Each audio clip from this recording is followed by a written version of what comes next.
Hi hello friends, എല്ലാ കൂട്ടുകാർക്കും മൗനരാഗത്തിന്റെ പുതിയൊരു റിവ്യൂയിലേക്ക് സ്വാഗതം. അങ്ങനെ നമ്മുടെ സരയു ആണെങ്കിൽ പിന്നെയും മുഖം മൂടി അണിഞ്ഞ് അവൾ കല്യാണിയുടെ വീട്ടിലേക്ക് ചെല്ലുകയാണ്.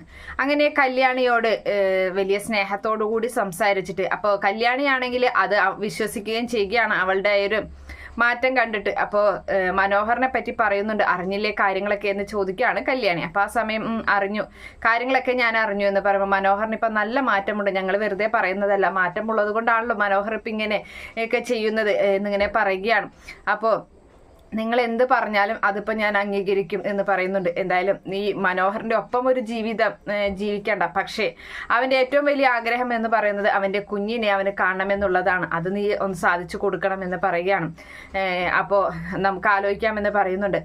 അപ്പോൾ ആ സമയത്ത് നീ സമ്മതിച്ചില്ലെങ്കിലും നീ അറിയാതെ കുഞ്ഞിനെ ഞങ്ങൾ മനോഹറിനെ കാണിക്കണമെന്നാണ് എൻ്റെയും കിരണേട്ടൻ്റെയൊക്കെ തീരുമാനമെന്നും ആ കല്യാണി പറഞ്ഞു പോവുകയാണ്. എന്തായാലും കല്യാണി ഒന്നും അങ്ങനെ ഒരിക്കലും അവളോട് പറയരുതായിരുന്നു.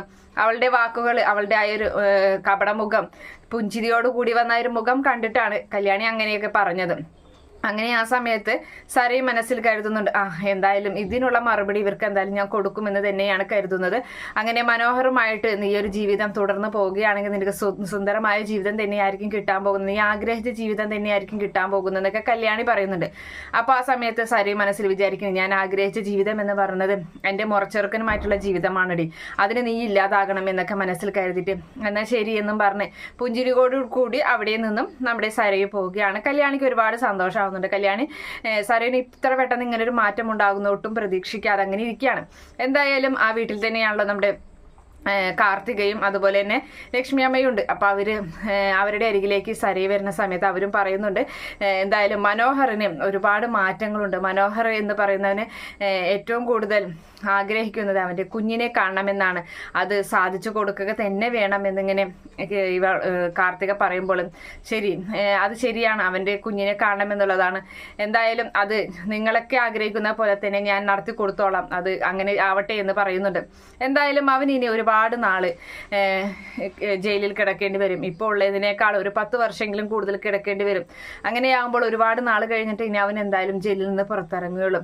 അപ്പോൾ അവൻ്റെ ആഗ്രഹം സാധിച്ചു കൊടുക്കുന്നതിന് സരയു നല്ലതെന്ന് പറയുമ്പം സരയു അവരുടെയൊക്കെ സമ്മതത്തിന് വഴങ്ങി കൊടുക്കുകയാണ്. ശരി, അങ്ങനെയാവട്ടെ എന്ന് പറയുന്നുണ്ട്. എന്തായാലും നമ്മുടെ സരയുവിൻ്റെ മനസ്സിൽ തീയാളി കത്തുകയാണ് ഇവരെല്ലാവരും മനോഹറിൻ്റെ ഒപ്പം നിൽക്കുന്നതിൽ. കാരണം അവരുടെയൊക്കെ ഏറ്റവും വലിയ ശത്രുവായിട്ടുള്ള ഗംഗയെയാണ് ഇല്ലാതാക്കിയത്. അതുകൊണ്ട് തന്നെ എല്ലാവരും അവൻ്റെ ഒപ്പം നിൽക്കുന്നതിൽ ഏറ്റവും കൂടുതലും ബുദ്ധിമുട്ടായിട്ട് നമ്മുടെ സരയു നിൽക്കുന്നുണ്ട്. എന്തായാലും അവരുടെ കൂടെ നിന്നുകൊണ്ട് അവൻ കല്യാണിയുടെയൊക്കെ കഴുത്തറക്കാൻ തന്നെയാണ് നമ്മുടെ സരയു തീരുമാനിക്കുന്നത്. അതുപോലെ തന്നെ പിന്നെ കാണിക്കുന്നത് വിക്രത്തിനെയാണ്. അപ്പോൾ വിക്രത്തിന് എന്തായാലും പരോള് കിട്ടി എന്നുള്ളൊരു വാർത്തയാണ് വരുന്നത്. പരോള് നിനക്ക് പുറത്തിറങ്ങാമെന്ന് തന്നെയാണ് പറയുന്നത്. അപ്പോൾ അവൻ ഒരുപാട് സന്തോഷമാവുന്നുണ്ട്. എന്തായാലും ആ സമയം മനോഹറിന് വിഷമമാവുകയാണ്. മനോഹറിന് പേടിയാണ് അതിൽ കൂടുതൽ അവൻ്റെ മുഖത്ത് കാണുന്നത്. അങ്ങനെ മനോഹറിനോടായിട്ട് അവരോടൊക്കെ ഇങ്ങനെ പറയുന്നുണ്ട്, എൻ്റെ ഏറ്റവും വലിയ ശത്രുക്കളായിട്ടുള്ള നാട്ടിലുള്ള ആൾക്കാരുണ്ടല്ലോ, പുറത്തുള്ള ആൾക്കാർ, അവരൊക്കെ ഞാൻ ഇല്ലാതാക്കും, അത് ഉറപ്പാണ്, എണ്ണി ഞാൻ അവരോട് കണക്ക് ചോദിക്കുക തന്നെ ചെയ്യും എന്നൊക്കെ വലിയ വെല്ലുവിളിയൊക്കെ അവരോട് ഇങ്ങനെ പറഞ്ഞിട്ടൊക്കെയാണ് വിക്രം പുറത്തേക്ക് ഇറങ്ങുന്നത്. അതേ സമയത്താണെങ്കിലും നമ്മുടെ പ്രകാശൻ കല്യാണി ഇങ്ങനെ പിടിച്ച് നടത്തുകയാണ്. കല്യാണി വയ്യാതിരിക്കുന്ന കല്യാണിയെ പ്രകാശൻ ഇങ്ങനെ പിടിച്ച് പയ്യെ നടത്തുന്നുണ്ട്. ആ സമയത്ത് തന്നെയായിരിക്കും കല്യാണിയെ അന്വേഷിച്ചിട്ട് ഈ പറയുന്ന വിക്രം അവിടേക്ക് എത്തുന്നത്. അപ്പോൾ മകളെ നടത്തുന്ന അച്ഛനെ കാഴ്ച കണ്ടിട്ട് അവനൊട്ടും സഹിക്കാൻ പറ്റുന്നില്ല.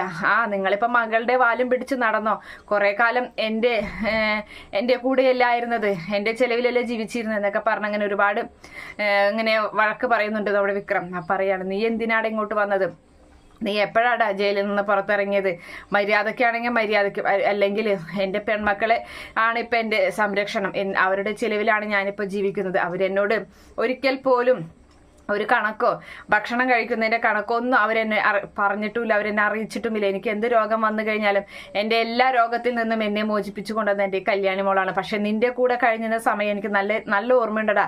കാരണം നീ ഒരു തുള്ളി വെള്ളം കുടിക്കുന്നതിന് വരെ നീ കണക്ക് പറഞ്ഞിരുന്നു, വെറുതെ ഇരിക്കണേ ഭേദം പോയി പണിയെടുത്തൂടെ എന്ന് വരെ എന്നോട് ചോദിച്ചിരുന്നു. പിന്നെ നീ ഇപ്പം എന്നോട് കണക്ക് പറയുന്നുണ്ടല്ലോ, നിന്നെ എത്ര നാൾ ഞാൻ കഷ്ടപ്പെട്ട് വർക്ക്ഷോപ്പിൽ പണി ചെയ്ത് നിന്നെ ഞാൻ നോക്കിയതാടാ, നിന്നെ എത്രയും നാൾ പഠിപ്പിച്ചതാ, ഈ കല്യാണി മോളെ ഞാൻ പഠിപ്പിച്ചിട്ടുമില്ല, അവളെ ഞാൻ ശ്രദ്ധിച്ചിട്ടുമില്ല. പക്ഷെ അതേ സ്ഥാനത്ത് എൻ്റെ കല്യാണി മോള് വന്ന് നിൽക്കണ കണ്ട, പഠിപ്പിക്കാതെയും പുസ്തകങ്ങളൊക്കെ കത്തിച്ച് നിന്റെ അമ്മമ്മ കളഞ്ഞു, എന്നിട്ടും എൻ്റെ മോൾ ഉയർന്ന് നല്ല നിലയിലെത്തി. പക്ഷെ അതേ സമയത്ത് നിന്നെ ഡിഗ്രി വരെയും പഠിപ്പിച്ചിട്ട് എന്താ കാര്യമുണ്ടായത്? നീ നിന്ന് വന്നെത്തിയത് ജയിലിലല്ലേ എന്നിങ്ങനെ ചോദിക്കുകയാണ്. ഇനി ഒരിക്കലും നിന്നെ ഞങ്ങൾക്ക് അംഗീകരിക്കാൻ പറ്റില്ല. പിന്നെ നീ ഒരു കാര്യം മനസ്സിലാക്കിക്കോ, എൻ്റെ പെൺമക്കളെ എന്തെങ്കിലും തരത്തിൽ നീ അപകടപ്പെടുത്താൻ നോക്കിക്കഴിഞ്ഞാൽ വിക്രം നിന്നെ തീർക്കുന്നത് ഞാൻ തന്നെയായിരിക്കുമെന്ന് പ്രകാശൻ അവന്റെ മുഖത്ത് നോക്കി പറയുകയാണ്. അപ്പോൾ പ്രകാശനെയും വെല്ലുവിളിക്കുന്നുണ്ട്. എടോ, എനിക്കിങ്ങനെ ഒരു തന്ത വേണ്ടടോ, എനിക്കിപ്പോൾ ആരും വേണ്ട. എന്തായാലും എൻ്റെ ഇനിയുള്ള കാലം ജീവിതം മുഴുവനും ജയിലിൽ തന്നെയായിരിക്കുമെന്ന് എനിക്കറിയാം. അതുകൊണ്ട് എൻ്റെ ശത്രുക്കളൊക്കെ ഞാൻ ഇല്ലാതാക്കാം. എല്ലാവരും കരുതിയിരുന്നോ ഗംഗപ്രസാദിനെ ഒക്കെ, ഗംഗേട്ടനെയൊക്കെ നിങ്ങൾ കൊന്നു കൊല വിളിച്ചു അല്ലേ, പക്ഷേ എൻ്റെ കാര്യത്തിൽ നിങ്ങൾക്ക് അത് പറ്റില്ല എന്ന് പറയുന്നുണ്ട്. അപ്പോഴേക്കും കിരൺ അവിടേക്ക് വരികയാണ്. ഇവൻ വന്നോ, ഇവൻ ഇറങ്ങിയോ എന്ന് ചോദിക്കുകയാണ്. അപ്പം എല്ലാവരും കാത്തിരുന്നു എന്ന് പറയാണ്. എടാ, നിന്നേക്കാളും വലിയ പുള്ളികളായിരുന്നു ഈ പറയുന്ന ഗംഗപ്രസാദും അതുപോലെ തന്നെ എൻ്റെ അമ്മാവൻ എന്ന് പറയുന്ന രാഹുൽ എന്ന് പറയുന്ന ആളും.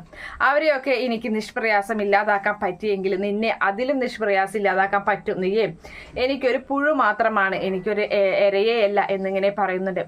അങ്ങനെ ആ സമയത്ത് നമുക്ക് കാണാമെന്നൊക്കെ പറഞ്ഞ് വെല്ലുവിളിയൊക്കെ നടത്തി അവിടെ നിന്നും പോവുകയാണ്. എന്തായാലും നമ്മുടെ സരയുവിൻ്റെ അരികിലേക്കാണ് വിക്രം പോകുന്നത്. അങ്ങനെ സരയും വിക്രവും തമ്മിൽ വലിയൊരു കരാറ് അവരങ്ങനെ ഏർപ്പെടുകയാണ്. അതായത് അവൻ ഇങ്ങനെ പറയുന്നുണ്ട്, കല്യാണിയെയും കിരണിനെയും അതുപോലെ കാർത്തികയും ഒക്കെ ഇല്ലാതാക്കണമെന്ന് പറയുമ്പോഴും നമ്മുടെ സരയു പറയുകയാണ്, വേണ്ട, കിരണിനെ ഇല്ലാതാക്കണ്ട, കിരണാണ് ഇനി എനിക്ക് ഏകുള്ള ആശ്രയം. ഞാൻ അവനെ സ്നേഹിക്കുന്നുണ്ട്. ഇപ്പം ഏറ്റവും കൂടുതൽ സ്നേഹിക്കുന്നത് ഞാൻ അവനെയാണ്. അതുപോലെ തന്നെ എൻ്റെ അച്ഛനില്ലാതാക്കിയത് അവൻ തന്നെയാണ്. പക്ഷെ എന്നാലും എനിക്ക് അവനെ വേണം.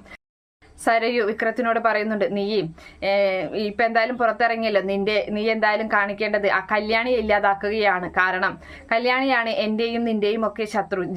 നമ്മുടെ ജീവിതത്തിൽ അവള് ഇടപെട്ടത് കൊണ്ടാണ് നമ്മുടെ ജീവിതമൊക്കെ ഇങ്ങനെയായി തീർന്നത് എന്ന് പറഞ്ഞ് അങ്ങനെ അവനെ എരിപിരി കയറ്റി അവിടെ നിന്നും പറഞ്ഞയക്കുകയാണ്. നിനക്ക് എന്ത് സഹായം വേണമെങ്കിലും ഞാൻ ചെയ്യാം, പൈസ കൊണ്ട് പൈസ, അല്ലെങ്കിൽ എൻ്റെ സ്വർണം വിറ്റിട്ടാലും നിന്നെ എങ്ങനെ വേണമെങ്കിലും ഞാൻ സഹായിക്കാൻ. പക്ഷെ നീ ഇങ്ങനെ ഒരു കാര്യം എനിക്ക് ചെയ്തു തരണമെന്ന് പറയുമ്പോൾ അതെന്തായാലും ഞാൻ ചെയ്യുമെന്നും പറഞ്ഞ് നമ്മുടെ സരയുവിന് വാക്കും കൊടുത്ത് വിക്രം അവിടെ നിന്നും പോകുന്നുണ്ട്. അതേ സമയത്ത് സ്റ്റെഫിയും കൂട്ടരും അവരെന്തായാലും സ്റ്റെഫി ജയിലിൽ ചാടിയിരിക്കുകയാണല്ലോ. അപ്പം എന്തായാലും സ്റ്റെഫിയും കൂട്ടരും ഈ കല്യാണിയുടെ വീട്ടിലേക്ക് മതിൽ ചാടി വന്ന് അതുപോലെ തന്നെ അവരുടെ വാതിലിൻ്റെ പിന്നാമ്പുറത്തെ വാതിൽ കുത്തി തുറന്ന് അകത്ത് കടന്ന്, അപ്പൊ അവളുടെ കയ്യിലൊരു കത്തിയുണ്ട്. അങ്ങനെ അവള് വരുന്ന സമയത്ത് അവിടെയുള്ള എന്തെങ്കിലും പാത്രം മറ്റും തട്ടി താഴെ വീഴുകയും അകത്താരോ കടന്നിട്ടുണ്ടെന്ന് കിരണും കല്യാണിയും മനസ്സിലാക്കുകയും ചെയ്യുകയാണ്. എന്തായാലും നമ്മുടെ സ്റ്റെഫിയുടെയും കാര്യത്തിൽ നമ്മുടെ കിരൺ ഒരു തീരുമാനമെടുക്കുന്നുണ്ട്. അതുപോലെ പ്രകാശനാണ് വിക്രത്തിന്റെ കാര്യത്തിലും വിക്രത്തിനെ ഇല്ലാതാക്കുന്നതും പ്രകാശനൊക്കെയാണ്. എന്തായാലും അങ്ങനെ ഒരു ക്ലൈമാക്സോട് കൂടിയാണ് നമ്മുടെ ഈ ഒരു സീരിയൽ അവസാനിക്കുന്നത്. കാത്തിരുന്ന് കാണാം. ഈ റിവ്യൂ ഇഷ്ടപ്പെടുകയാണെങ്കിൽ ഈ ചാനൽ ഒന്ന് സബ്സ്ക്രൈബ് ചെയ്ത് സപ്പോർട്ട് ചെയ്യാം. Okay friends, bye, thank U.